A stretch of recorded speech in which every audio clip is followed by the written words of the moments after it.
mấy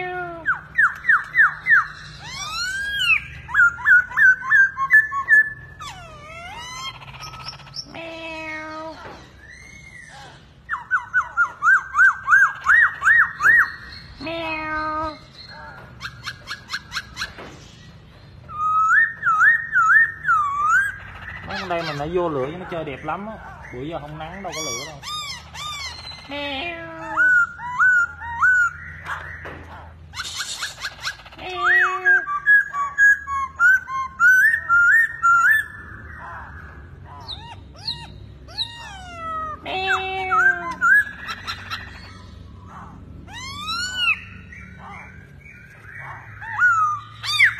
Em đào tạo con chim non ở trong nhà lên nó chơi y chang con này dành đi con.